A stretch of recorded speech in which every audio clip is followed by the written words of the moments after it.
বুখারী শরীফের হাদিস, এক বেটি বেশ্যা বেটিয়ে কুয়ার খান্দাত খাইছিল, কুকুর ফিয়াছে মরি যার, বেটিয়ে করে পানি খাওয়াইছে।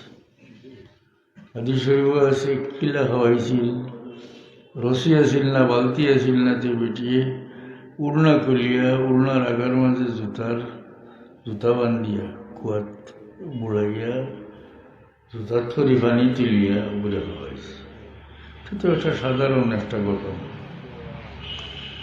এটা আমরা নবীর আগে জানাই লইল যে এই আড়তে এই কুকুরের সঙ্গে দয়ার ব্যবহার করার কারণে পরবর্তীকার আলমে এই বেটির অতীতর সমস্ত গুণারে মাফ করে দিলাইছ। বোঝা গেল না কুকুর উপরে তার লোক আল্লাহর দয়ার নজর। মাহতারাম হাজিরিন, এর মাঝে মুমিন হলোর লগে আল্লাহর বেশি মায়া, আর মুমিন হলোর মাঝে উম্মতে মুহাম্মদীর সঙ্গে আল্লাহর বেশি মায়া। এরা উপরে আল্লাহর দয়া বেশি, এরার সঙ্গে আল্লাহর মায়া বেশি। মুসা আলাইহিস সালাম রে এক লম্বা হাদিস শরীফ থেকে একটা টুকরা হল। মুসা আলাইহিস সালাম রে পরবর্তীকার আলমে জানাইছিলাম যে আখেরি জমানার নবীর উম্মত হইলা উম্মতুহু উম্মতুম মারহুমা। আখেরি জমানার নবীর উম্মত হইলা উম্মতে মারহুমা। সুবহানাল্লাহ। মরহুম ইসমে মফউলুর সিগা, এর মানে দয়াপ্রাপ্ত, যাহাকে দয়া করা হয়। আল্লাহর নাম রেখেছেন আল্লাহর দয়া পাওয়া উম্মত। সুবহানাল্লাহ।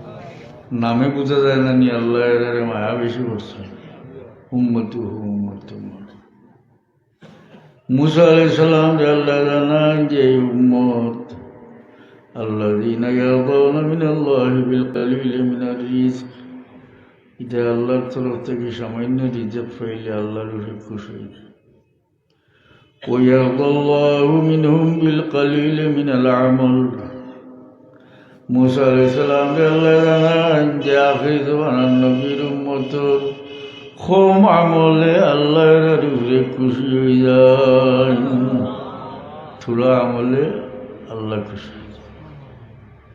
অন্যান্য নবী হলোর উম্মত যারা মুমিন লম্বা হায়াত পাইছেন, কারণ আগর জমানাত মানুষ বেশি বাঁচিছে। মুমিন যারা বেশি ইবাদত করছেন, কিন্তু সওয়াবের বেলায় এই কম ইবাদত করনেওয়ালা কম হায়াত করনেওয়ালা উম্মতে মুহাম্মদী কম হায়াত নানি কম ইবাদত, কিন্তু সওয়াবের বেলায় আল্লাহ বাড়াইয়া দিয়েছেন দরজা হিসাবে, আল্লাহ উপরে রাখছেন। মনে রাখতে বুঝি এটা তো ভাইয়ার যে আমরা এটা খালি মোহাম্মদ মুস্তাফা সাল্লাল্লাহু আলাইহি ওয়াসাল্লামের খাতিরে।